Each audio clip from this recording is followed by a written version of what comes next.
Skill in Gujarati. Unit 8.2.3 Save the PowerPoint presentation. PowerPoint presentation ને સાચવવું. PowerPoint presentation ને સેવ કરવા માટેની પ્રક્રિયા નીચે મુજબ છે. 1. પ્રેઝન્ટેશન ને પૂર્ણ કરો. પ્રેઝન્ટેશનમાં તમામ માહિતી અને સ્લાઇડ ઉમેર્યા પછી ફાઇલ મેનુ પર ક્લિક કરો.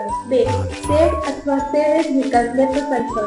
જો તમે પહેલા જ આ ફાઇલને સાચવી લીધી છે તો સેવ એઝ વિકલ્પ પર ક્લિક કરો. આ રીતે હવે તે ફાઇલમાં તાજેતરના ફેરફારો સચવાઈ જશે. જો આ પહેલી વખત તમે ફાઇલને સેવ કરી રહ્યા છો તો તમે સેવ વિકલ્પ પર ક્લિક કરો.